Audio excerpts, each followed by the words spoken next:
On News on Amazon Fire. They can catch us now on Freevee, Prime Video, as well as Plex TV, just in case your Republican friends are watching.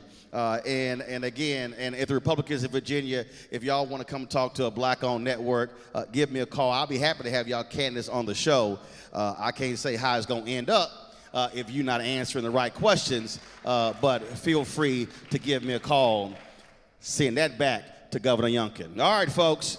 I want to bring up, I told y'all I ain't scared of nobody, because it's one thing that I believe in is speaking to the issues that matter to us. And when I hear these folks running around trying to quote Dr. King, ain't never read a full speech of Dr. King. They love talking all that sort of stuff, but I want to hear them talk about some real stuff, some substantive stuff. And I'll say this to any Republican in this state: you cannot represent this state if you're afraid to come talk to black people. And when you're an elected official and statewide, you represent all Virginians, not just those that voted for you. And so some folk might want to remember that. So y'all write that down, trackers. All right, folks, let's bring out the first person up. Let's see, House 95, Delegate Kelly, Converse Fowler. Kelly, come on out.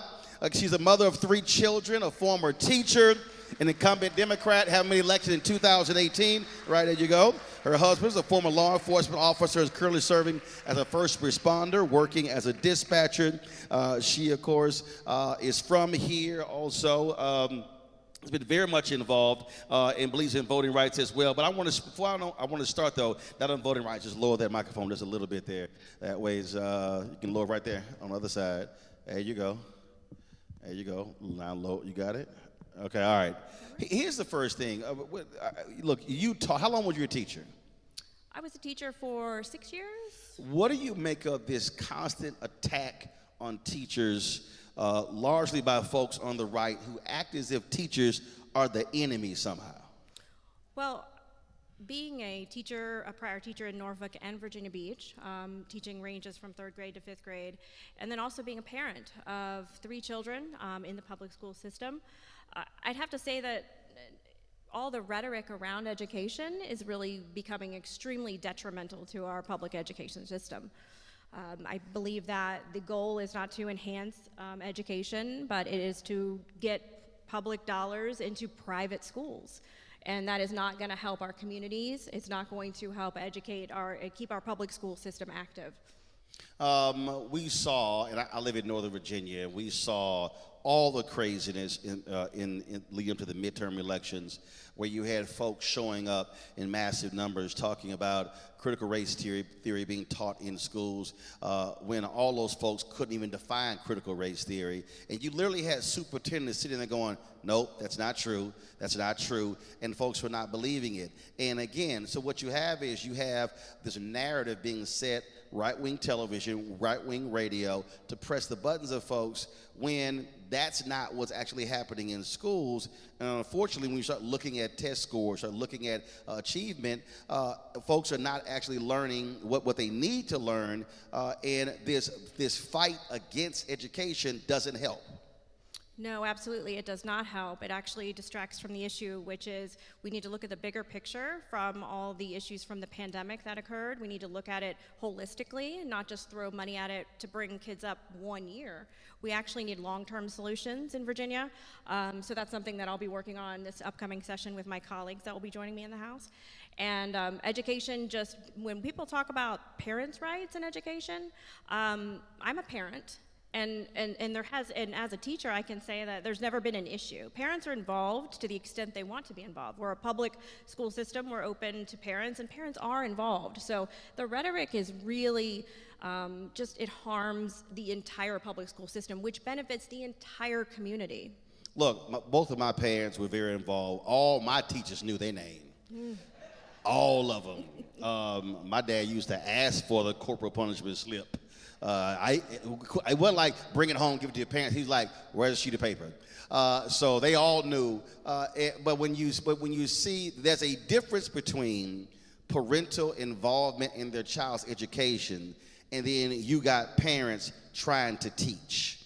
That's a different, because that's not what your role is. Educators still have a role. That's like somebody sitting here saying, well, I just want to walk on your set and lead your show. No, you can sit out there in the audience. But again, so you have this battle that's going on, and look at the numbers. We are seeing teacher shortages all across this country. Teachers are being underfunded, and so it seems that the focus is on the wrong thing when it comes to what's happening with education. Absolutely. I mean, yeah. Yeah, y'all clap on that. Yeah, we need to. I think that their efforts to defund the public school system are obvious, but their messaging on parents' rights, of course, is. Wait a minute, you said that they're trying to defund schools? I thought they didn't like the word defund. They don't like the word defund, but that's exactly what they're trying to do. Gotcha. They're trying to defund, send all of our public school money to private schools, which public schools in concept and theory help the entire community. They're not meant for each one individual person or each one individual child. It's meant to benefit the entire community. Just like roads, we don't drive on all the roads, but our taxes go to make all the roads and repair the roads so we can drive on them if we need to. So again, this is a matter of community services and taking those away from communities that are in need and putting that money into lab schools, charter schools. Any public money going to private schools is public money, and public education being devalued. Well, it's interesting. Like right now in Texas, they're having the battle. The governor's called a special session because he wants to do that. And I had some folks who came to me, and they said, "Well, I don't understand. You supported school choice." I said, "Still do." They said, "You supported vouchers." I said, "Still do." I said, "But I want to help the worst of the worst schools and students." I said, "And I know fraudulent scams when I see them." And I said, what Governor Abbott is trying to do in Texas, I said, that's a fraudulent scam that is not helping those students who are going to bad schools that are being insufficiently funded. And I said, so I will never support fraudulent scams when it comes to use of taxpayer money for education. You mentioned defund, and we hear a lot of attacks on Democrats when it comes to the police. How does that make you feel as the wife of a former law enforcement officer, this notion that Democrats don't support law enforcement? You look at President Biden and the budget that was passed, massive billions of dollars that were increased that went to police departments all of this country. That just destroyed the Republican narrative that Democrats are not funding law enforcement. It's absolutely a false narrative. And prime example is my husband being a law enforcement officer.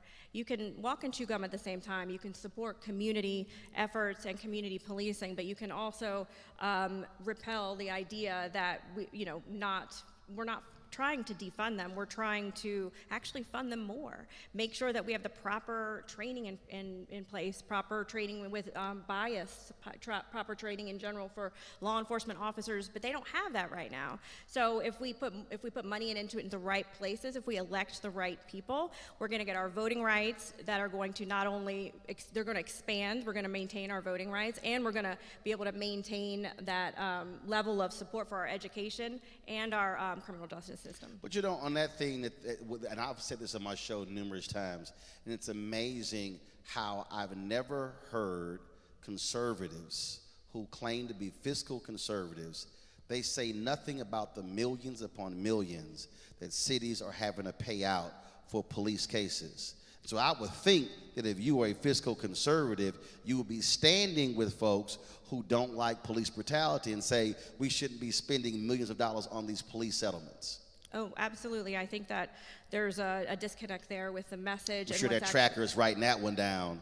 Yeah. But again, I would really love to see them standing up there, because all across this country, we're now approaching, again, billions of dollars every year on $3 million, $4 million, $8 million, $20, $40 million that cities, taxpayers are having to pay when that money could be spent on services helping residents. Mm-hmm. Of course. I think that there's a balanced and priority approach, and only thing that's going to help our priorities get to where they need them is electing people who actually will represent us.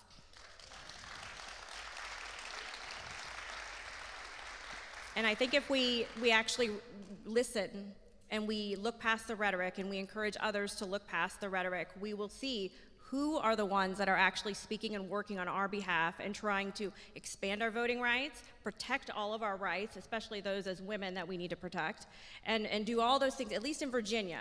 Virginia is the bellwether state right now, so everyone is looking, and we need to make sure that we have true representation. Let's get to voting. That is obviously a huge issue. You are the chief co-patron of the state's Voting Rights Act. And we're experiencing now, people right now, thrown off the rolls, and this explanation given is pretty weak, because I've heard that same explanation in Georgia, in Florida. It's amazing how near elections we keep seeing sort of the same, oh, my bad, that was just a mistake. And that typically is the margin of error when you start talking about the number of people who are thrown off. If Democrats take over the House, how do you see fixing or making better the issue of voting in Virginia? It's a really good question, thank you. I'm actually on the Privileges and Elections Committee. It was the first committee I had asked to be on when I won in 2017. I really want to be a part of changing the system, because that is the key to what is happening in general. Our voting rights, all of our rights, we get to the system and we get down to voting and who's representing us. So being a co-chief patron on that bill was something that I was very proud of. But my other thing that I have done with legislation is pass a law that says that localities like Virginia Beach cannot have districts to represent city council and have everyone vote on that district's council. What you have as a majority in Virginia Beach, we're voting for each ward or each district. And so I passed a law that said that no locality can do that anymore. We outlawed it. So Virginia Beach now has a district system. Single member district. A district system where only voters in that district vote, not the whole state. Right, because and for folks who don't understand, historically, if you were African American or you were a non-white elected official, you often lost when it came to at-large elections. And those cases have gone up to the Supreme Court in so many other states as well. In Virginia. And that prevented people of color from being able to serve elected office because they were losing at-large races. Exactly, and we still have some things that are, like when you have a large population like Chesapeake, they do all at large, and that's not very representative when I think all but one of their city councilors lives in the same neighborhood. Wow. Yeah, that's foul. Chesapeake.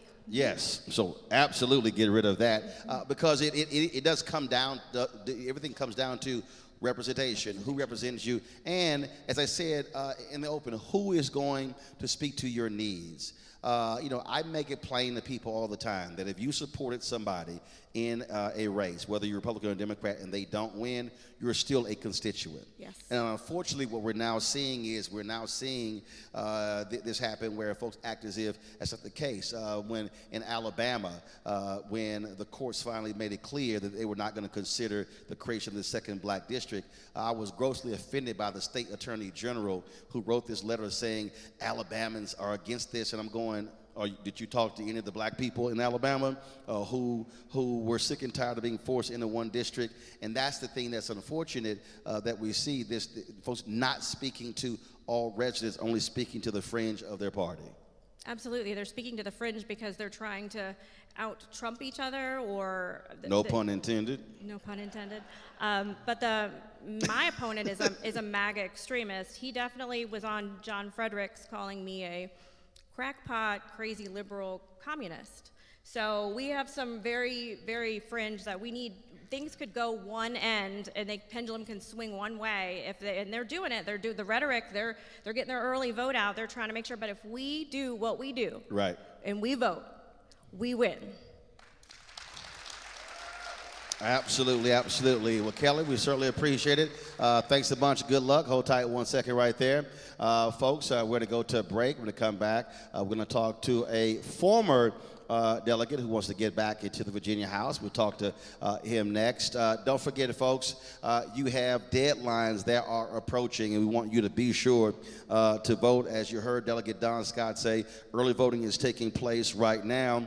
And again, those who registered after October 16th, first of all, you can register up to October 16th. Those who register after this day, Election Day, can still do so. We'll vote using a provisional ballot, but we don't want to use provisional ballots. We want you to be registered and vote.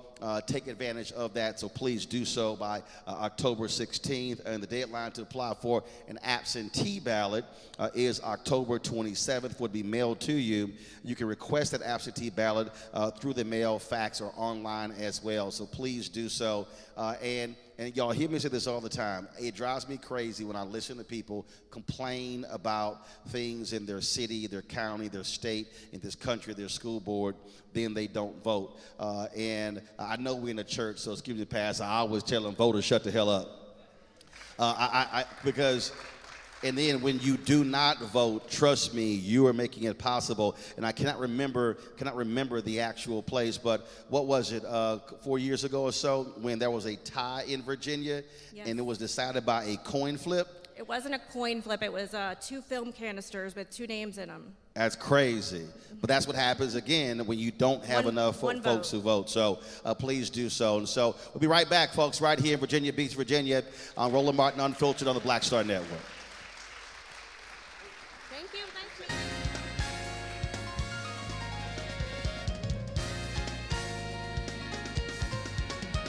you. You can turn the music back up. Y'all good? Y'all should be texting folks, tell them to come on out, double checking to make sure that they are registered. Our Republican trackers, how y'all doing? Y'all good? Y'all good? Y'all need some water? Need some fruit?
Kill music.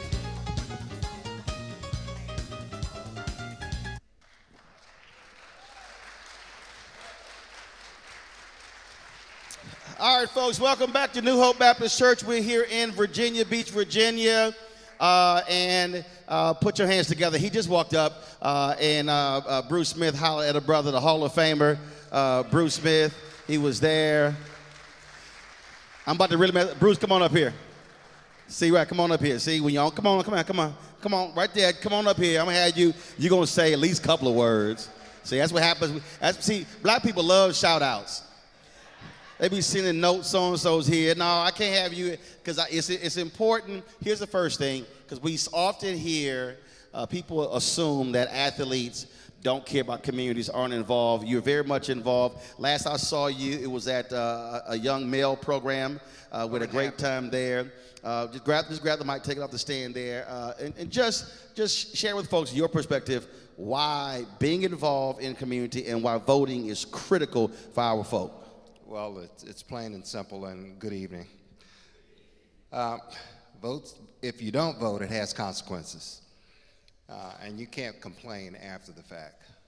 So it's critical that we exercise our voices and allow us to empower those that need the power. This is about our future generation and generations after that. Most of us are fine, but it's the pathway forward that we're trying to make sure that there is a level playing field, that we have the same opportunities as others, and it's inclusive and diverse, and there's economic growth that we are involved in. Most of you all know about the disparity study and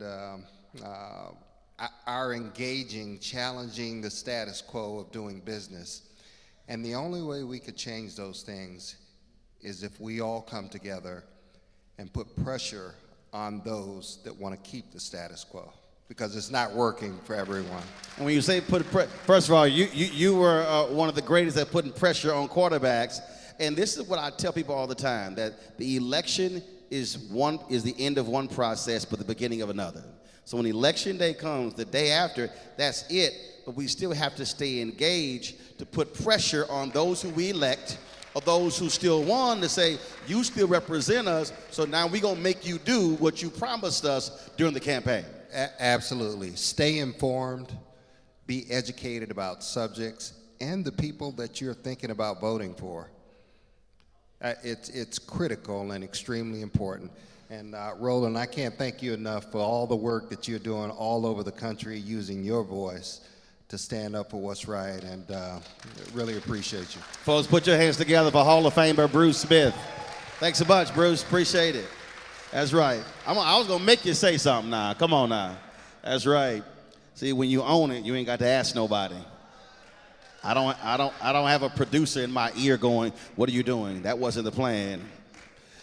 Ain't nobody talking in my ear because I own it. I tell them, be quiet. All right, folks, let's bring up our next candidate.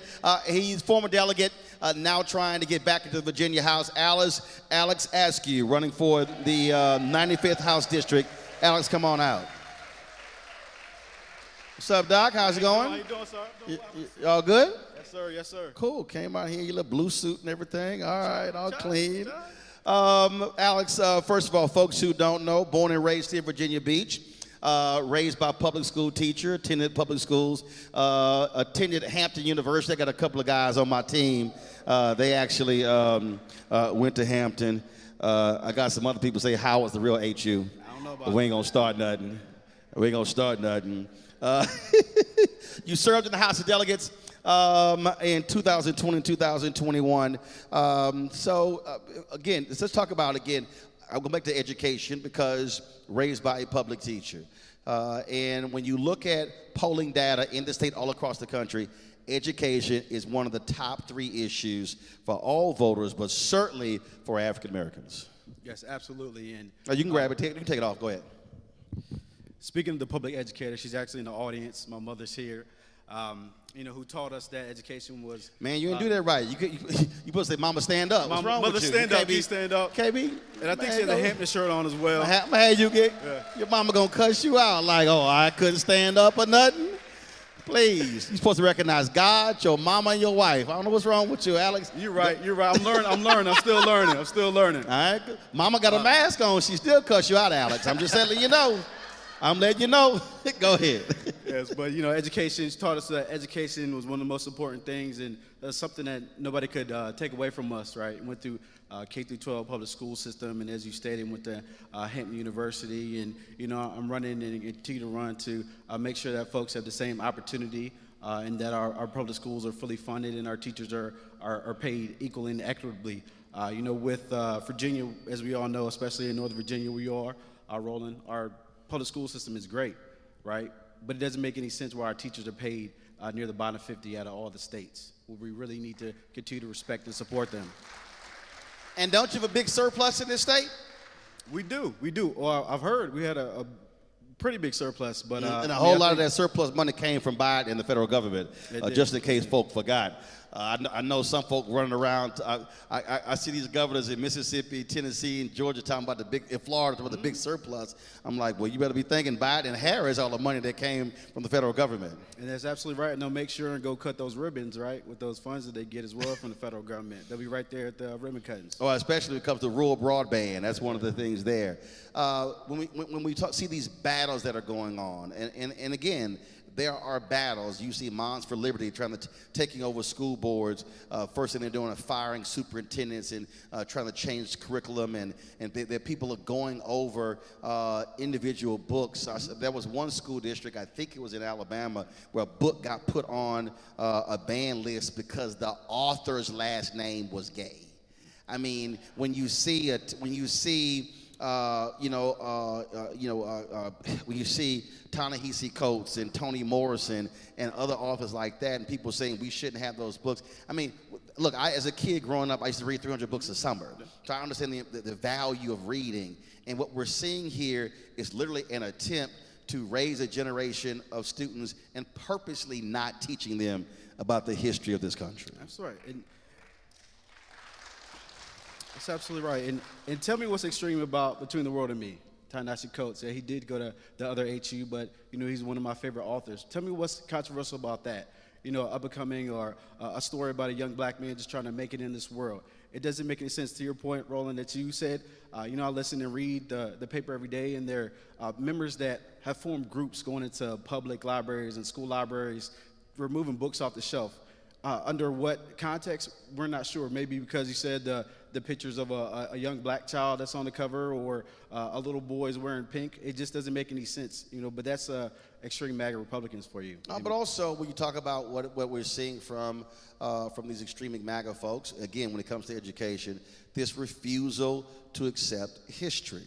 Right. Whether they like it or not, many of the states in this country, most of the states in this country, I dare say all of them, we have to confront the reality of race in America and what the history was. Virginia was one of those states that was fighting vigorously to include black folks in economics, in education. When you look at, again, that history, and so when you have folks today who do not want their kids to learn that, they're passing these laws saying, well, if a child is uncomfortable. Well, look, if something happened where lynchings took place, where black soldiers were lynched in uniforms and they were fighting for the country, and these things happened. If race riots happen, to ignore that history means to actually ignore American history. Exactly. And Virginia history.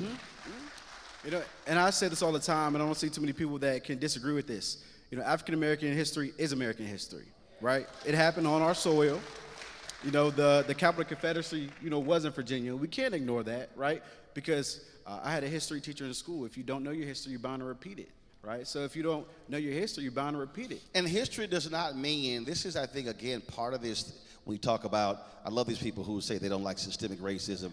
Hey, trackers, write this down right now. When they say systemic racism, folks want to act as if we're having a conversation about history, it ends in slavery. But the reality is that was an election in 1876. It was the Great Compromise of 1877. Then you had the Plessy v. Ferguson decision. After 1877, you had 92 years of Jim Crow. So this notion that somehow, that stuff ended so long ago, no, we're still seeing it.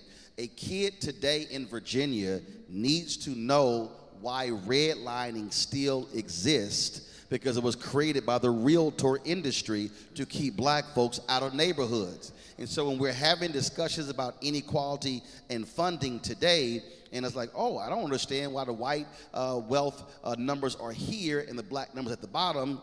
This is why. You can't ignore the history as to why that happened. Yeah, exactly right. We had restrictive covenants, and I'm sure restrictive covenants, if you go dig deep and different people's deeds in their homes, it probably still states that a black person can't, own the home, right? Sometimes we ignore some of those things, but we have plenty of history right here in the audience. My mother and her sister were some of the first folks to go to public schools in their small town of Hoskin, North Carolina, right? We have the Norfolk, the they shut down our schools in Virginia, right? That's pretty well known. And right in Norfolk, Virginia, they closed our schools for years. Our schools had to, our students had to go to public schools, pay to go to schools, or some kids just didn't go to school at all. Well, I think it's amazing to me when, again, when we talk about this notion of education, and I was having a conversation with somebody the other day. If we're talking, since we in Virginia, okay, we were talking about Title IX. We were talking about the Civil Rights Act. Every student in Virginia needs to know who Howard Smith was, but not the Howard Smith that folk want to teach. Here was somebody who signed the Southern Manifesto.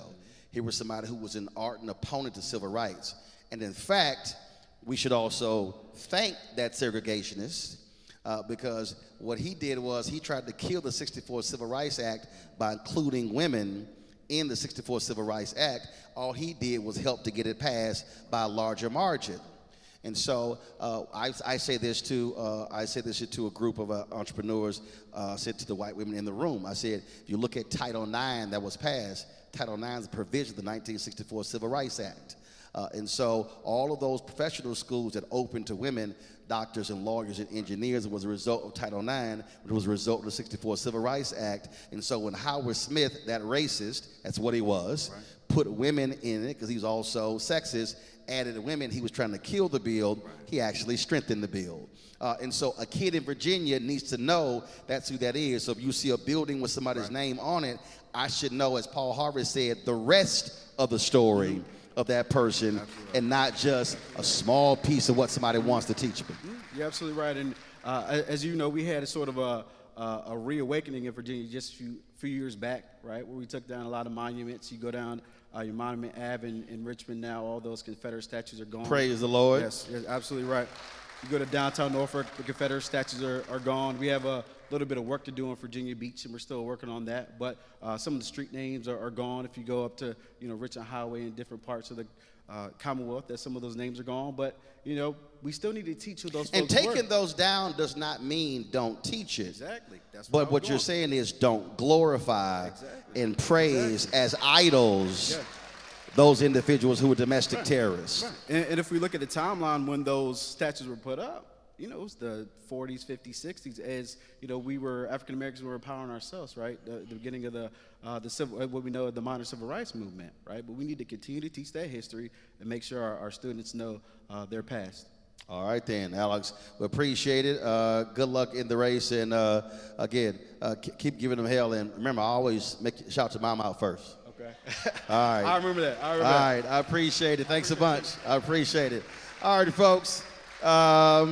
We're going to come back in a moment on Roland Martin Unfiltered on the Black Star Network. Don't forget to support us in what we do. You can, first of all, support us economically. Look, we're fighting a good fight out here. I told y'all $322 billion is spent annually on advertising in this country. Black-owned media gets anywhere from 0.5 to 1%, even though we have the numbers and things along those lines. And so you can support us via your check and money order P.O. Box. These are the folk who say, man, I ain't sending no money on the electronic stuff. I got some folks, I still get 30 checks a week. They send checks and money orders. This is my old school people. So you're checking money to order to P.O. Box 57196, Washington, D.C. 20037-0196. Cash App, $RM Unfiltered. PayPal, R Martin Unfiltered.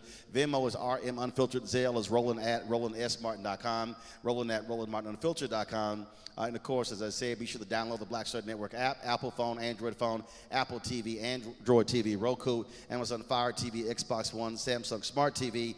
And our 24-hour, 7-day-a-week streaming channel is now live. We're on Amazon News. Go to the Amazon Fire. You can check us out there. You can say, Alexa, play news from the Black Star Network. You can see this show plus the 6 other shows that we have on the network. And don't forget, you can also watch us now on Plex TV. And we just started a couple of weeks ago on Amazon Freevee as well as Amazon Prime Video. So when you go to Prime Video, click Live TV. Our channel is right there with NBC, ABC, CBS, and the other networks as well. And we're the only Black-owned digital news network that is available. And so check us out there. We'll be right back from New Hope Baptist Church right here in Virginia Beach, Virginia.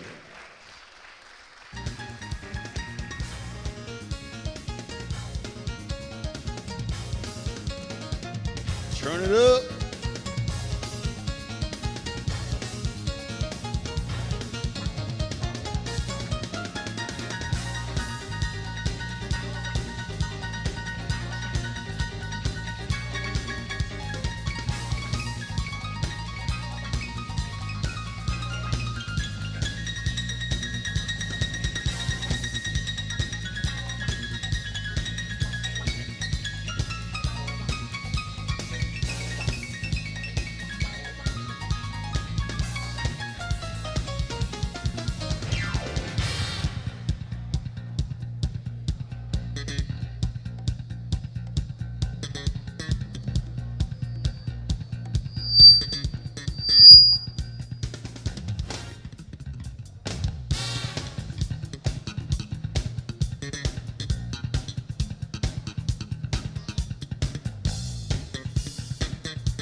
Kill music.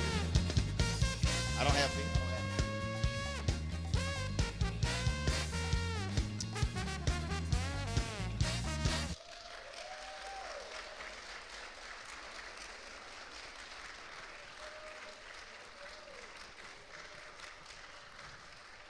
All right, folks, welcome back. New Hope Baptist Church here in Virginia Beach, Virginia. We've been talking to several candidates on the Democratic side who are running for the Virginia House. We partnered with the Virginia Democratic Caucus to put this on. Hope all is well. Everybody here, y'all good? All right, then. On Republican trackers, y'all learning some good information, right? Y'all learning about history, the issues that are important to us. Be sure to pass it on to your candidates. I would love to see them address these issues. All right, y'all, right now, let's bring up Phil Hernandez. He's a Democratic candidate for Virginia's 94th House District. Phil is facing Andy Pittman. Phil is, come on, Phil, come on down. There we go. Phil is a civil rights attorney, born and raised in Hampton Roads. 94 is one of the most diverse districts in the state. Phil served as a senior policy analyst in the Obama administration, has helped pass laws in Virginia to increase minimum wage, lower taxes for families, and support for local schools. Phil, I got to ask you this here. Grab the microphone. You want to leave it there, talk. All right, I got you. So, interesting. So your opponent, Andy Pittman, liken abortion to slavery? And this is the one that's really confusing me, how these MAGA folks are calling public schools places of public indoctrination when they're the ones who are trying to get PragerU, not even a real university, in schools with that nonsense. So I take a lot of offense to that tweet too, because I think there are a lot of folks in this room, myself included, who are products of public schools. Yep, right here.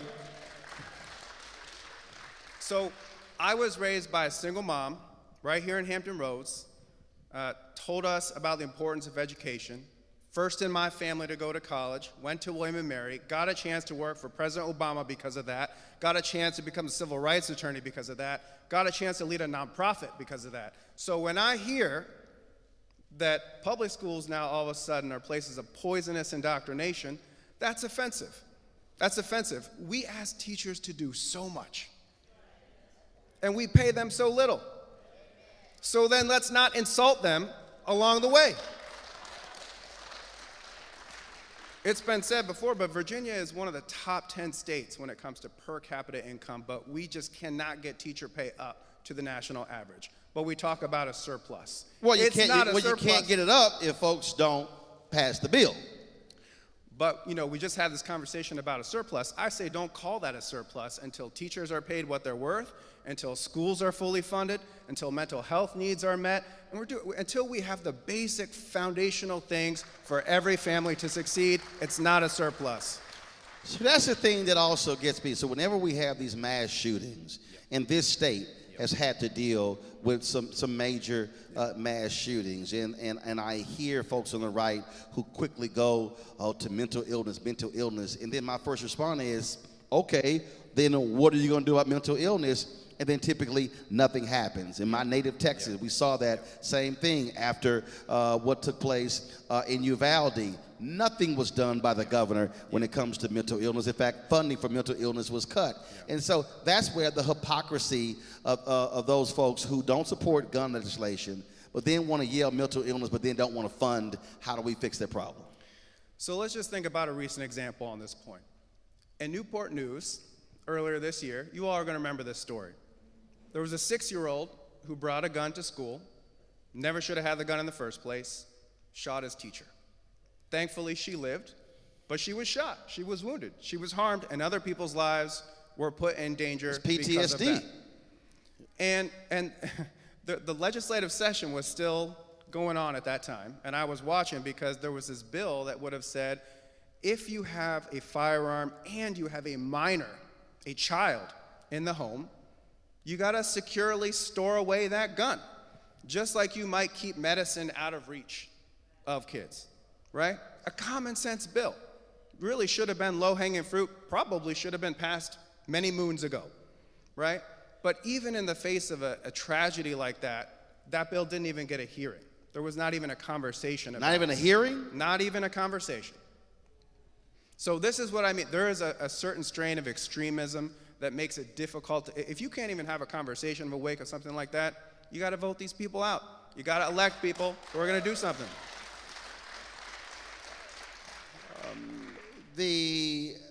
I want to stay on that right there because when we talk about mental illness in this country, when there used to be all across the place community service centers that where people could go to for a number of different services. Right.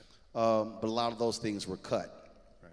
And what a lot of places have done, they've started to try to push a lot of that into schools.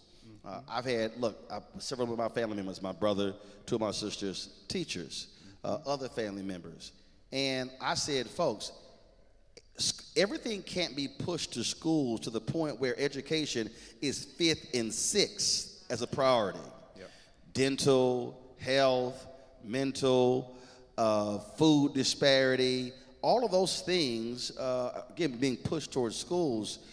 How important is it to get back to schools being the first priority to educate as opposed to becoming the 21st century community service centers? Yeah, that's a big question right there, right? And I'm going to put on my civil rights attorney hat for just a moment and remind people actually that Virginia's Constitution right now, today, you can go look at it, it guarantees every single child in the Commonwealth a world-class education. Doesn't matter what part of Virginia you live in. It doesn't matter what you look like. It doesn't matter how much money your parents make. Nothing like that. It's a guarantee to all kids. It actually traces back to the Reconstruction era. It's a brilliant Constitution amendment, and we have not lived up to it. That's the problem. It is a bold vision, but year after year after year, we let teachers be underpaid. We underfund school buildings. We have crumbling infrastructure here.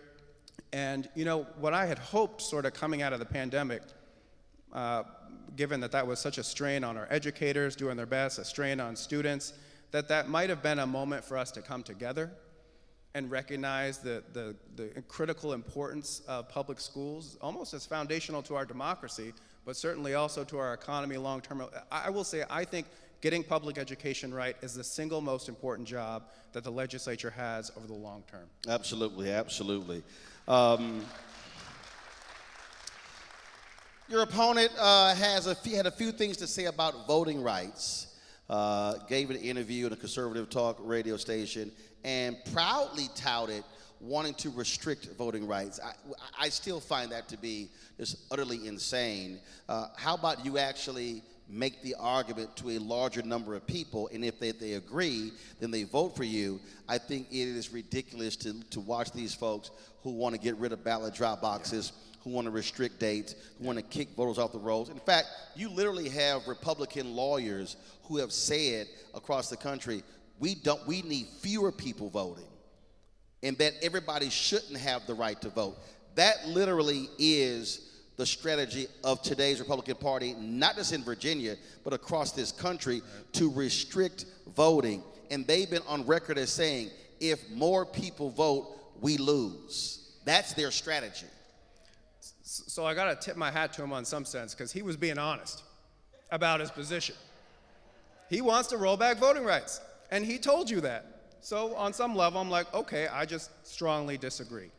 I will say it was a little funny to me, and more than a little hypocritical, I thought. It was the first day of early voting here in Virginia, and I was there with Delegate Williams-Graves, and we were, greeting people, say, hey, thanks so much for coming out on the first day of early voting. That's terrific. Thank you so much. And my opponent was there, and after, lamenting the early voting season, and I was just thinking, can you imagine the pitch that he was making? Hey, thanks for coming out to early vote. If we're up to me, this is the last time you're going to do it. That's not a good pitch. Or, hey, how you doing? Go home. But not, it's funny, but also, I agree. If you really feel like the policies that you stand for, whether it's about voting rights or education or the environment or any issue under the sun, if you think that that's going to do the most good for the most people, you want more people to vote.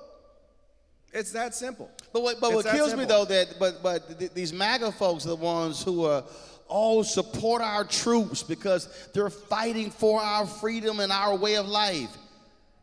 What greater way of life are we talking about then? And they love talking about democracy, and we have the greatest democracy, and other countries would love to have what we have. Not when you want to restrict it. So I ran once in 2019 in a gerrymandered little creature of a district. This one, thankfully, has been redrawn. I felt like back then, at least, we were having mostly Democratic versus Republican arguments, which is, what the process is sort of designed to do. I feel differently this time. I feel like I'm making my arguments, and there's extremism on the other side. When you are not sort of committed to the basic bedrock underpinnings of democracy, when you are trying to make it harder to vote, when you're questioning the results of the 2020 election, when you're cheering on the people who attacked the Capitol on January 6th, I think that should be disqualifying. But that's me. We'll find out in 29 days. Well, and I think what you laid out is for those who defend what took place on January 6th, I don't want to hear any of them talk about Blue Lives Matter. Because cops were attacked, cops were beaten, cops were brutalized. And if you're defending those folks, those domestic terrorists on January 6th and what they did to cops, I don't want to hear you say anything when it comes to, let's support law enforcement, except when they were trying to protect the Capitol from folks who want to overturn the election. Yeah, law enforcement showed incredible bravery that day, really. They did. You're a civil rights attorney, and what we're seeing MAGA folks who want to restrict and roll back voting rights, but there is an all-out assault on civil rights in this country as well. Long, hard-fought battles. This state was at the center of many of those battles during the Black Freedom Movement, also known as the Civil Rights Movement. So talk about, again, how vital it is for the legislature to protect the the civil rights of folks. People, I love these folks who talk about the founding fathers and what they meant. But I dare say that there are founding fathers 2.0, men and women who fought to make America, as Dr. King said, be true to what you put on paper. That's right. And there are people who want to roll that back because they don't, frankly, like the fact that folks have gotten civil rights in this country. Well, just to stick with the voting rights issue again for a little longer. So we used to have at the federal level a really strong Voting Rights Act, or Section 2 of that law, that used to prevent any states from actively suppressing the right to vote. And you saw this used a lot in southern states.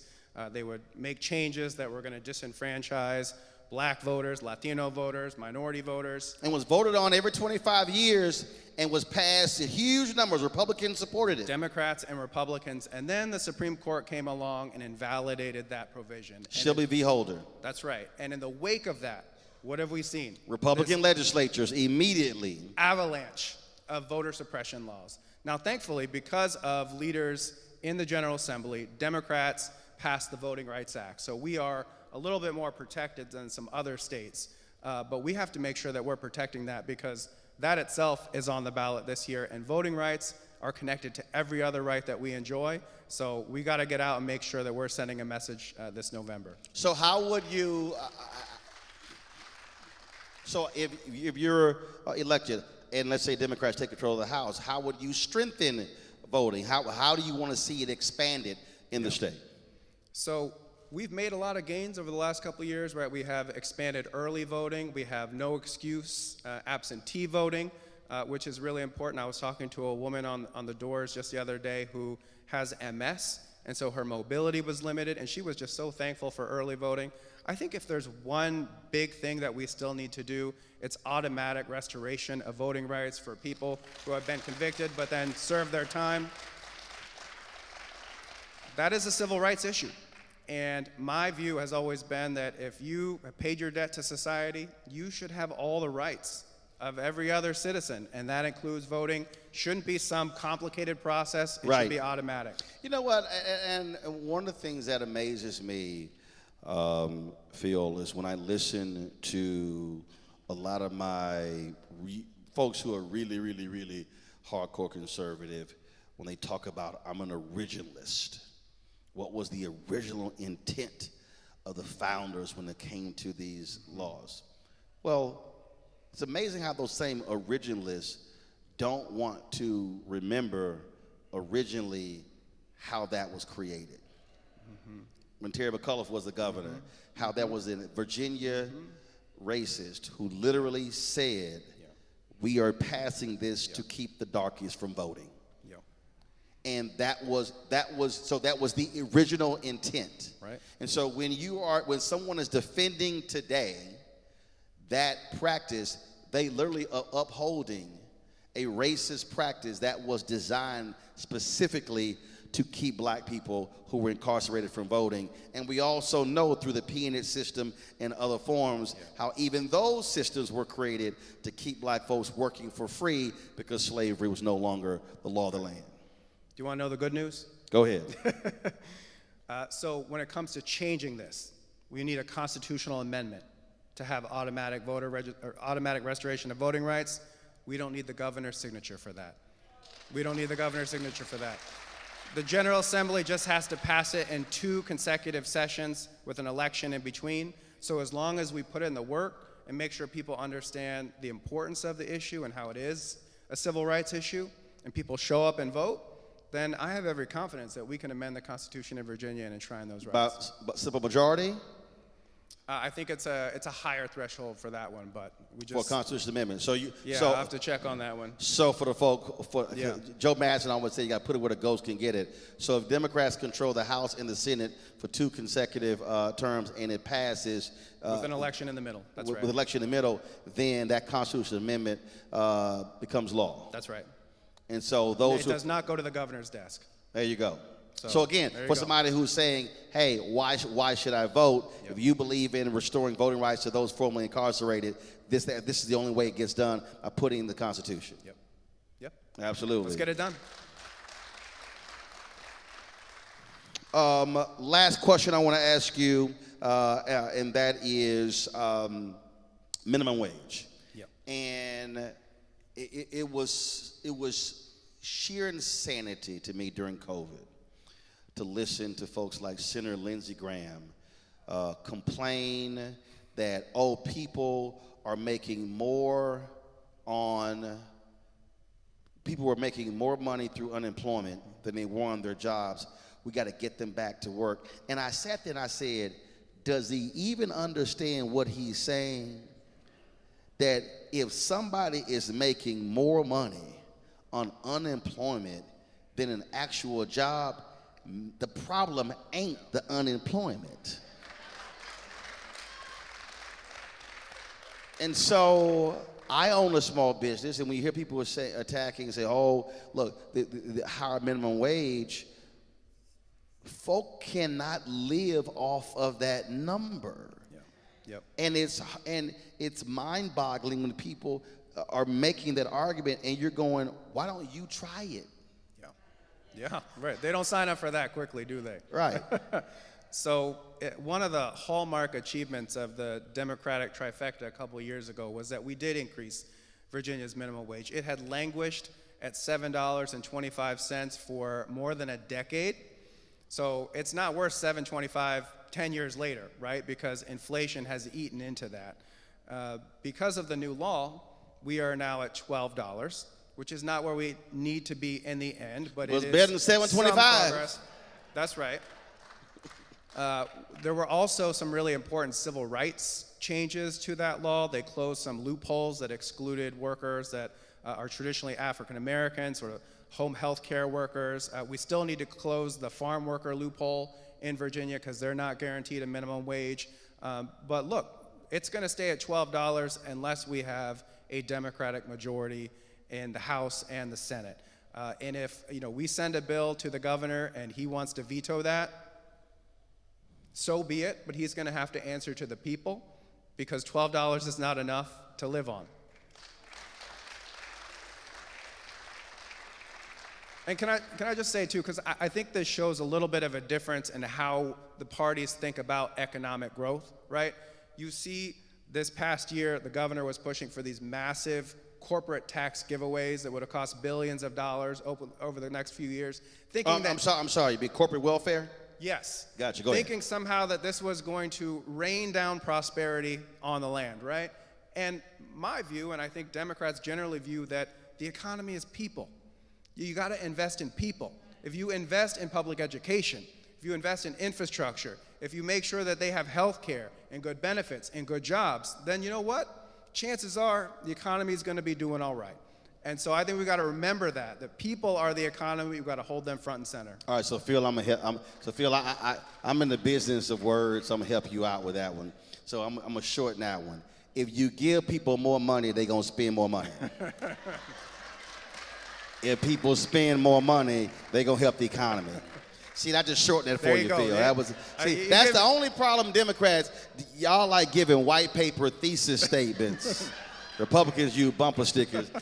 But it's true. Again, I'm bringing Lindsey Graham up for that reason because here's what happened. When they cut unemployment benefits in South Carolina, studies show that South Carolina was one of the slowest states to have an economic recovery during COVID because the folks had less money to actually spend.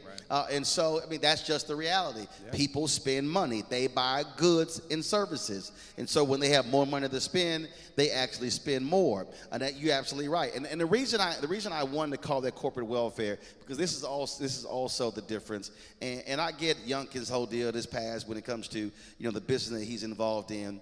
But it is an abomination to me when I listen to folks in this country talk about, we're gonna make all these cuts to help corporations. When we saw with the Trump tax cuts, where the corporations actually said, "Oh no, we're not spending that money on workers. Mm-hmm. We're doing stock buybacks." Mm-hmm. And a lot of people don't realize stock buybacks used to be illegal. And what we're seeing, unfortunately, is companies. That money is going to investors. It is not going to workers. Right. It is not going to the regular everyday people. Right. It's not going to the people who make it possible for that CEO to get paid 400 times more than an actual worker. That's absolutely right. And I think a lot about my mom and my sister growing up. You know, when she had, first of all, when money was tight, she always used to say she could make a dime scream. So she wasn't all that worried. She could find a way. But when we did have a little bit more money, what was she doing with it? She was making sure I had a new backpack for school, some new shoes, maybe a winter coat. Maybe we go out to eat, right? It is these kinds of things that propel the economy and overall. So Absolutely. Put your hands together, Phil Hernandez. Phil, we appreciate it. Thanks a bunch. All right, folks, we got one more candidate we're going to talk to. We're going to also chat with some folks out here. Because I want to get their thoughts on what they want to see happen when it comes to power here. Again, we keep emphasizing how critically important voting is. And my audience understands this, and I want the people here to spread this word as well, because the reality is, and this is how simple I think this thing is for every person in the room. If somebody out there is saying, hey, I don't want to hear this candidate, I don't want to hear that candidate, this stuff means nothing. First of all, don't get into an argument, and I'll be honest with you, don't use that, oh, so-and-so died for you to have the right to vote. That don't work. This is all you have to do. You have to say, what are the three most important things you care about?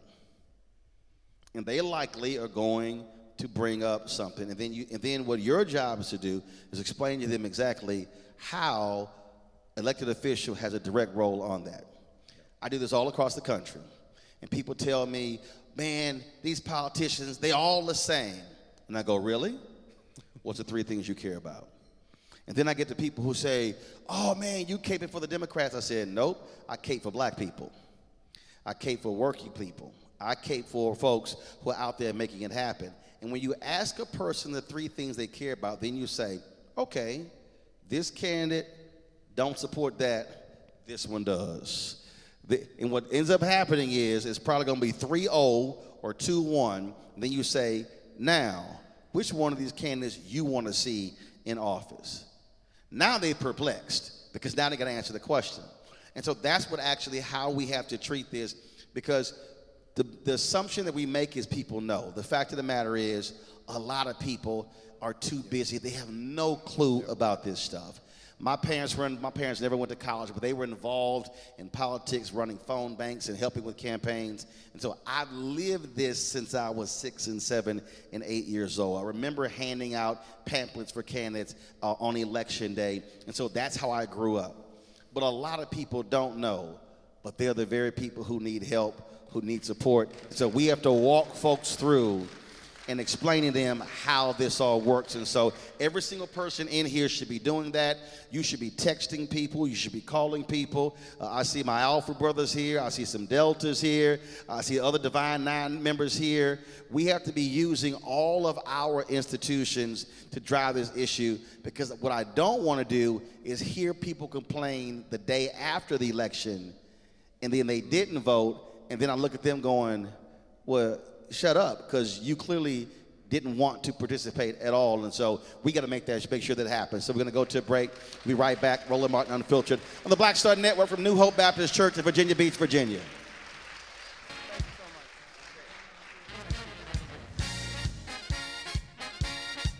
Y'all good? Hey, trackers, how y'all doing?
Oh, kill music. Here we go.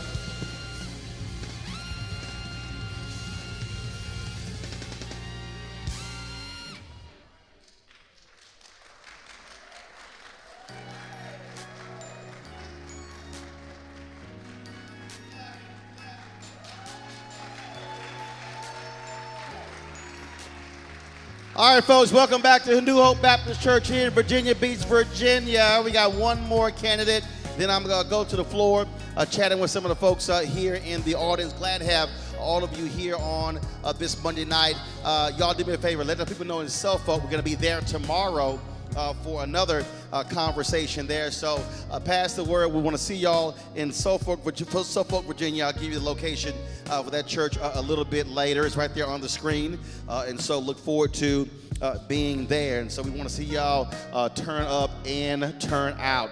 Joining me right now is Michael Feggins. He is the Democratic candidate for the Virginia's 97th House District. Michael, come on out. He's running against Karen Greenhall here in Virginia Beach. He's an Air Force veteran. He's a member of the coldest, boldest frat out here, Alpha Phi Alpha Fraternity Incorporated. He mentors in Virginia Beach schools. He too was raised by a teacher 30 plus years and also a firefighter and Air Force veteran.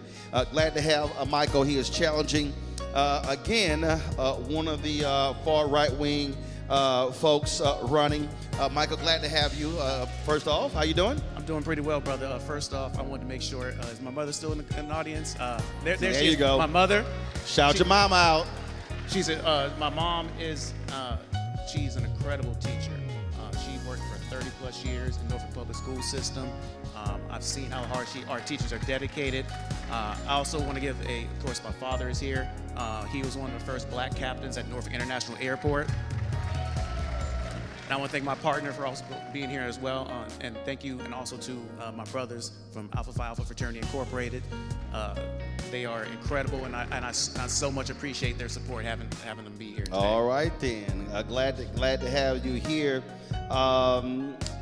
Let's start here. I did with other candidates. I want to talk about, again, with education, where you having that history. When you, again, look at the attacks on teachers, the attacks on folks like your mother, the attacks on black teachers like your mother, the people who not wanting black history being taught and the banning of books. How does that make you feel when your opponent sides with folks who agree with that extreme, not just rhetoric, but also action?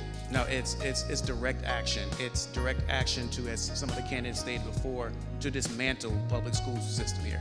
They do not want our children to know about history because they're afraid about what happens if they learn about the history. My mother is an incredible teacher. She's teaching the next generation of teachers right now. I'm always in the school systems here. I can tell you without a shadow of a doubt that the successes I've had in my life have been because of the teachers that poured into me and from Virginia Beach Public School System. People move here to Virginia Beach and stay here because of our incredible public school systems. Like so many people here that moved to Virginia because of our school system. And when you see the attacks and you see, for example, my opponent is trying to bring, and she admits it, bring a DeSantis style to Florida to Virginia. Oh, absolutely. The book banning. You about to make me cuss in church. We in church. We in church. I had to catch myself because I was about to straight cuss it. Go ahead. No, but yeah, that is what they want. They do not want. They just don't want that type of. They don't want public school education here. They're going to try to continue to find ways to get creative, to not support our teachers, to try to pit parents against teachers, and that's really what they're trying to do. And right. When I'm in the school system, when I mentor, I'm a STEAM mentor at many of our middle schools and high schools here. When I'm there, you always see parents being involved. You always see individuals involved. But when you see them trying to make the parents and teachers battle against each other, it's not just something that it's on purpose. But the key there, you said you are a mentor. Your mom was a teacher. You're not trying to teach. And the reason I say that is because, again, one of the things that is always stunning to me, and I've seen this all across the country, we love experts. Okay, if you're a doctor, if you're a lawyer, you go to school, that's what you learn to do, that's what you do.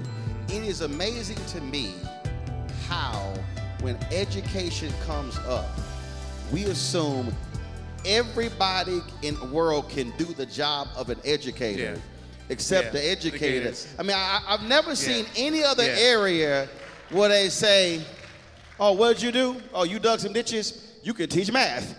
You know, or you could be the principal. And that's a little, it's what we're seeing, and again, let me be perfectly clear. Trackers. My mama and daddy had 5 kids. They all knew we were in 3 different schools, 4 different schools. When we got to high school, they knew all of our teachers. They were there. They were at PTA meetings. But my parents were there to assist the teachers in educating. Exactly. Not to replace the teachers. And it's always been a partnership, and it should continue to be a partnership. When we're seeing parents join with the PTA, with the booster clubs, the schools that I go to across Virginia Beach, parents are involved. What they're trying to do is trying to make it seem like parents are involved. Maybe that they see there's a certain type of parent that isn't involved, but when I'm in the schools, our parents are involved because they care about their students. They care about their children. And so when you're hearing these attacks, when I left for the Air Force, I raised my hand when I was 17 years old to serve this nation. When I was in basic training, I could tell the difference between individuals from different states where the public school systems maybe weren't valued. Maybe they didn't invest in the same.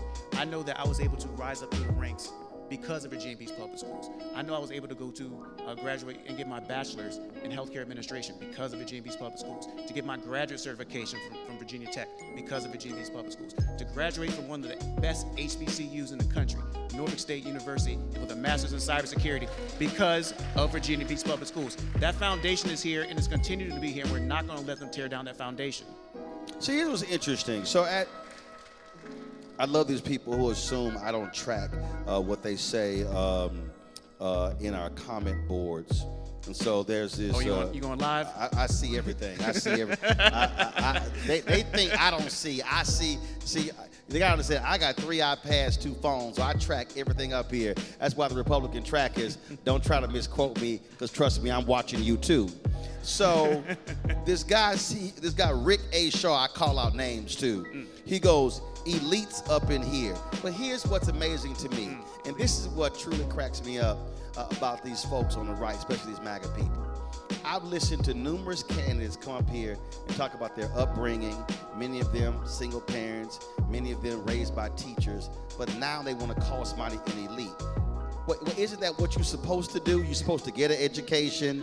You're supposed to, your case, join the Air Force. You're supposed to commit to public service. You're supposed to actually do better. I'm trying to understand, when was it a bad thing to get an education and actually do something with your life, and then they holler, oh, you're an elite. Come on. Well, Brother Martin, I would just almost say, look at the hue of the candidates that have been up here and see why they're trying to call us elite. There's maybe another word that they're trying to use and didn't want to put in there. I won't say it for them. But I went and was able to do so much around this world about serving in Operation Enduring Freedom. And I was enlisted, which means, and so I rose up through the ranks and became a senior NCO. And I was able to build things all across this country and all across this world, from hospitals in South Korea to hospitals working in Guam, working in Kyrgyzstan. The education that the military provided me helped me get to where I can launch my own cybersecurity company after 20 years. All we're seeing is that they're continuing to say that, they can only go so far. There's 2 individuals here. We all went to the same high school together. Delegate Fowler and Alex Askew, we all went to Tallwood High School together. So we all went at different times, but we all came from the same high school. So imagine that one high school is able to produce 3 future delegates at the same time. That is the power of Virginia Beach Public Schools. You talked about, you said serving in Operation Enduring Freedom. And it has to be insulting for you as a veteran to listen to people talk about freedom and how we represent, we're a beacon of light to the world. Yet these are the same folk who turn around and want to deny freedom, deny history, who literally, when you look at the shutting down of history and the banning of books, that's what they complain about happens in other countries. Then when you look at, again, what took place on January 6th, defending that, I'm trying to understand that's not supporting the ideals of America. That's not supporting our military. It's the complete opposite of freedom. When we have hundreds of thousands of individuals, especially here in Virginia Beach. So just so y'all know, we're actually sitting in House District 97. So of course, welcome to House District 97. Virginia Beach has one of the greatest concentrations of veterans, of active duty service members. You know, so when someone says, when we see that the attacks on freedom, what we've been talking about is that they're the complete opposite of freedom. They're against reproductive freedom. They're against voting freedom. They're against the freedom. You know, the next steps that we've been hearing is after they think they're going to ban reproductive freedom, is that they're going to potentially try to ban the freedom to marry who you love. And we've seen that in some states around the country. And we're reclaiming that word freedom. We are the party of freedom. We are the ones that get the freedom to get your education, the freedom to marry who you love, the freedom for you to receive the health care you deserve without unqualified politicians being involved in those health care decisions. That's true freedom. They're the complete opposite of freedom. Y'all can clap on that.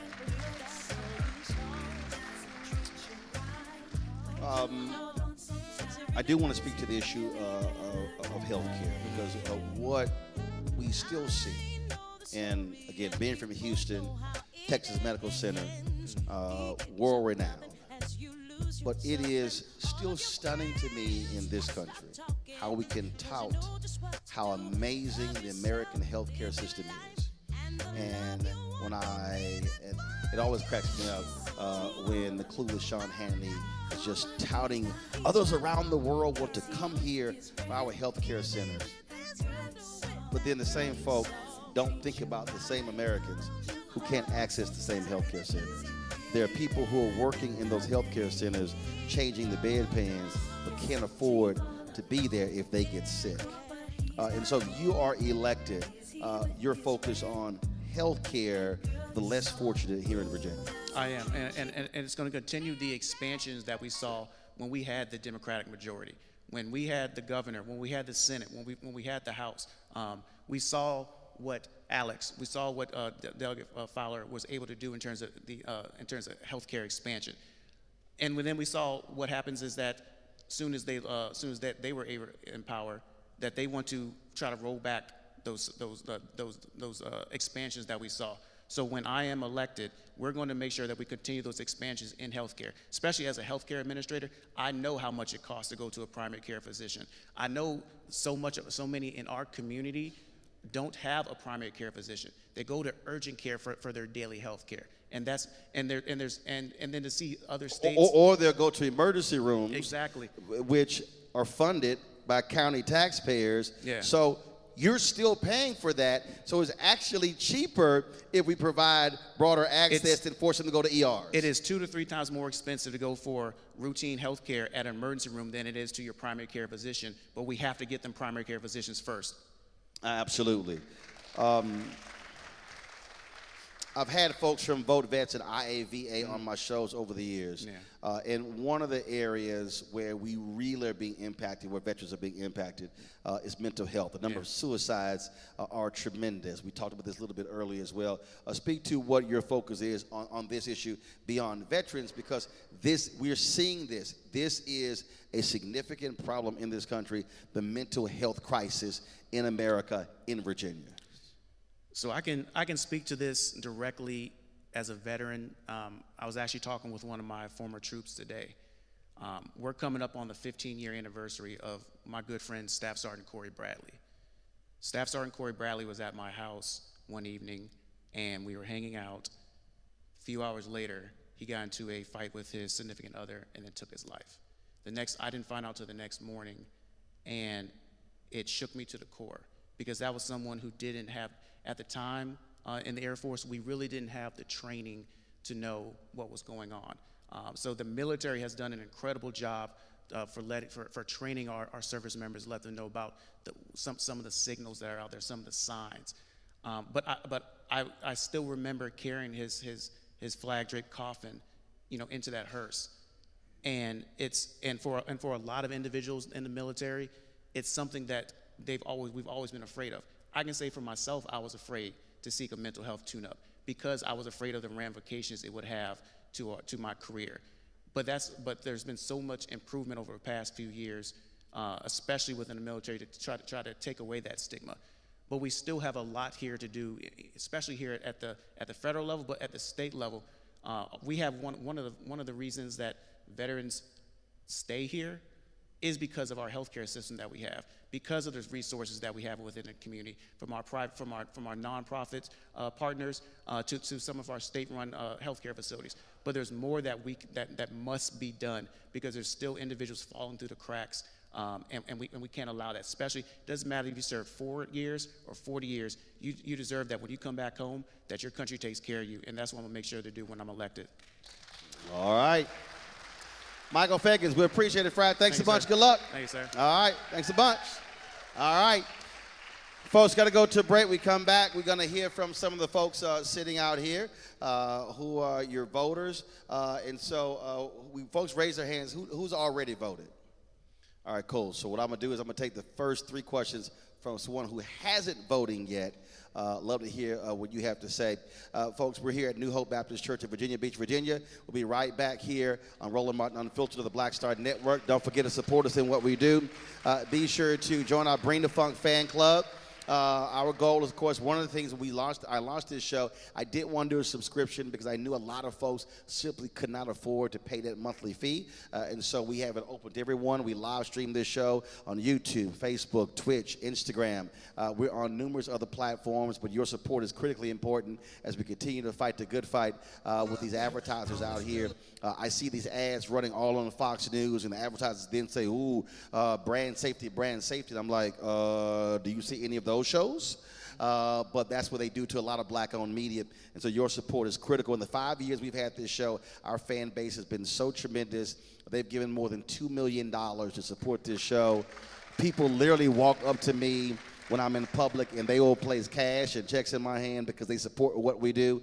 And here's the other thing, unlike what you see in NPR other places, we don't see in hats and T-shirts and mugs. All the money goes back into the show to pay for staff and equipment and all the different things that make this possible. And that's one of the reasons why we've grown this show to more than 1.1 million subscribers on YouTube. We now have our 24-hour channel on 4 different platforms. And so we're doing stuff that nobody else is in the black-owned media space is doing. And so that's why your support is critical. Send check and money orders to P.O. Box 57196, Washington, D.C., 20037-0196. You also Cash App, $RM Unfiltered. That's the only one we have. When you see anything else, again, Cash App, RM Unfiltered, PayPal, R Martin Unfiltered. Venmo is RM Unfiltered. Zelle is Roland at RolandSMartin.com. Roland at RolandMartinUnfiltered.com. Download our app. We're approaching 100,000 downloads, and so you can do so. Apple phone, Android phone, Apple TV, Android TV, Roku, Amazon Fire TV, Xbox One, Samsung Smart TV. And of course, if you want to check out our app, you can do so, or you can watch our 24-hour, 7-day-a-week streaming channel. We're on the fast channel platforms, Amazon News, Plex TV, Amazon Freevee, as well as Amazon Prime Video. So when you go to those platforms, click Live TV. We're right there on their grid as well. We'll be right back from Virginia Beach.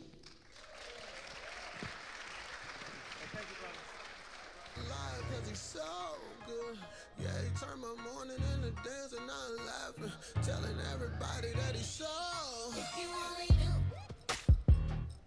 where I started from, you would understand my praise. You would understand my praise. Catching up on all the things he's done.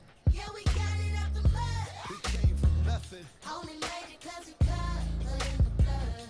Put respect on his name. Put respect on his name. Only here because he made a way. All right, y'all, it's my turn. Yeah, he reached down when I'm Giving low.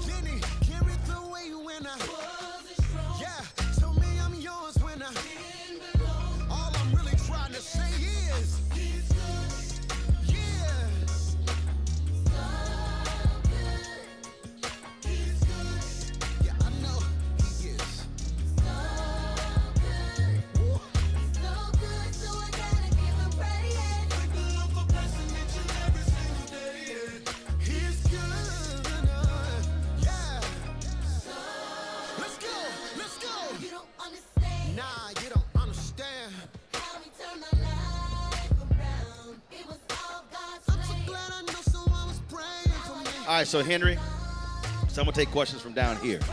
All right, so cool.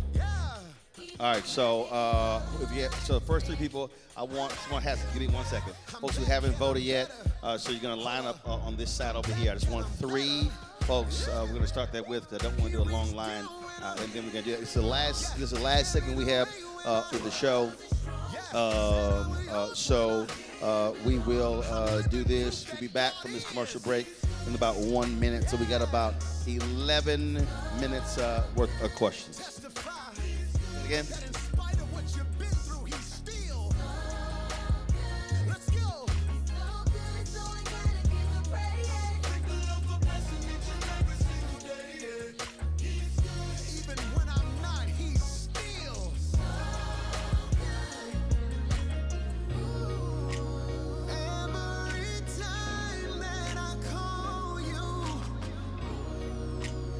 All right, got it. All right, let's kill the music.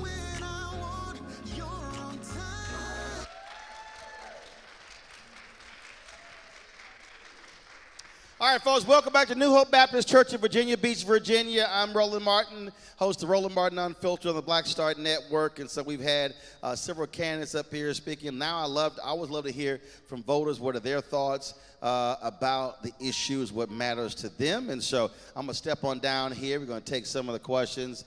So here I got some ground rules. First of all, keep your hands to your side. I don't need you holding the microphone. I got it. I don't need no assistance. This is not my first rodeo. If you reach for the microphone, I'm going to pop your hand, just let you know. That's first. 2, keep your comment tight and right. If you get long-winded, I will shut you down. I'm just letting you know I ain't got no problem doing it. So when you come up, give us your name, where you're from, and then let's make your statement. All right, come on up. You first. Let's go.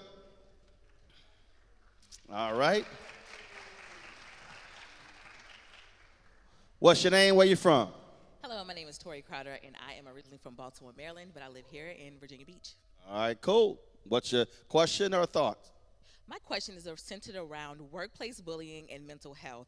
What are legislatures going to do about mental health as it relates to the bullying that we have seen? We've already known about 2 tragic incidents that has happened in Hampton Roads. So what is the response to that? How can we stop that from happening? All right. Any candidate want to answer that question? Anybody? You know, flip a coin. Come on. Cool. I appreciate it.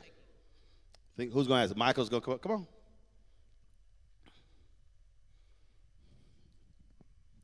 I told you, put your hands down. That apply to candidates too. It don't just apply to them. Put your hands down. All right. So a lot of it is going to be making sure that we prioritize. When Phil was talking about surpluses, we're still trying to prioritize our businesses, our extremely wealthy businesses. I'm a small business owner. I know that there's still work that needs to be done as a small business, but we're still seeing our governor trying to focus on tax breaks for the most wealthy instead of trying to put those same type of investments in our mental health. And so I know so much for I can speak for myself and probably for the rest of the candidates here that we're going to make sure that we're going to put those investments directly into our mental health capabilities here in Virginia. All right, sounds good. We'll be the alpha going to try to grab the microphone. Man, put your hand down. All right, come on up. Name and where you're from. My name is Judah. I'm from Chesapeake. So I'm a current college student. I'm not a sophomore, I'm a junior. I do a lot of voter registration. Where? What school? Virginia Wesleyan University. I do a lot of voter registration on my campus, and I receive a lot of voter apathy, especially from my peers. And so I just kind of want to know what are some things y'all plan to do to attack the voter apathy that's currently within my generation. But see, I'm gonna ask you. So what are you doing to attack voter apathy? I try to increase engagement, just like reach out to people. I'm like, hey, make sure you're registered to vote, like, because I feel like it is very imperative for people my age to vote. A lot of times I hear people say, no, but what's your line? What's your line? I ain't talking about like you trying to get a date. Now I'm saying, but if you're facing somebody who says, hey man, this stuff means nothing to me, what do you say to them? I say if you don't vote, you can't complain. Nope, that ain't it. I'm telling you, this is gonna help you. I'm telling you. You have to say, okay, I'm going to take voting off the table. What do you care about? When you ask them, what do you care about, then they're going to get, no, what do you care about? And then once they say, and then I'm telling you, as any preacher, what a pastor, as any preacher, they tell you get 3 points and get out with your sermon. Ask them, what are the 3 things that you care about? Your job is then to connect their 3 things to those who are in elected office. And then say, if you want those 3 things addressed, this is how they address it. But if you don't vote, you can't have your 3 things addressed. So you sort of got to put the onus on them, but you got to force them to actually say that. And then when they do, I'm telling you, 9.9 out of 10 is like, oh, I didn't know that. See, you are an engaged voter. They're not. So that's sort of one of the ways you actually do it. Thank you. All right. Thank you. Cool. I'm telling you it works. I'm telling you it works. And doesn't matter what the age group is. And then I'll give you this as well. So how old are you? You're 20. So I hear this right now. There's a lot of young voters who say, man, I'm sick and tired of all these old people who are making a decision for us. And then this is what I tell them. Old people vote. I do. The largest voting block in America are 65 plus. The second, she throwing a hand up like, that's us. The second largest voting block are 55 plus. But the largest eligible voting block are Gen Z and millennials. So what I tell Gen Z and millennials, as she over there raising her hand, I tell Gen Z and millennials, if y'all want to shut all the old people up, vote. All you got to do is outvote them. But the old folk going to vote. They going to vote. And that's the whole deal, though. And so, again, that's one of the ways that you hit them. And you say, hey, you can't complain about somebody 70, 75 voting because they actually care. But then you say, well, this stuff is going to be impacting us. Yeah, you better get in the game. All right, come on up, bro. There we go. Actually, bring the folks in line. Have them stand right here at the podium. Be a shorter walk.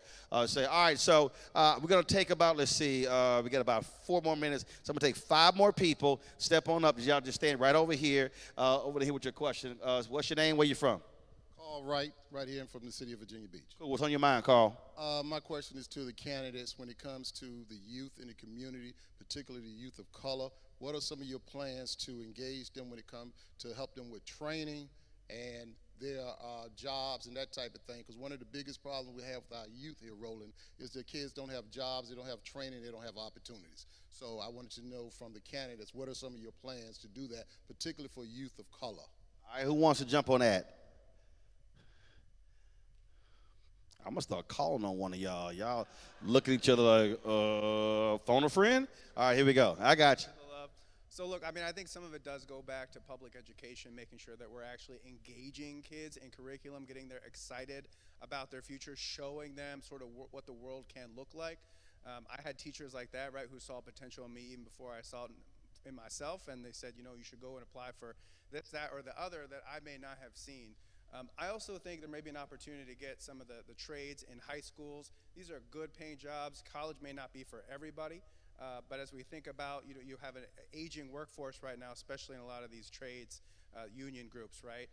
If we bring them earlier, spark that little bit of curiosity, we can get them into good paying jobs. So I think that might be part of the solution right now. Oh, actually, and thanks for your question. I absolutely agree on the trade piece because one of the things that I often say when we talk about a lot of these jobs, and this is the hardest thing I think for a lot of people. I remember being in the meeting with then Vice President Joe Biden.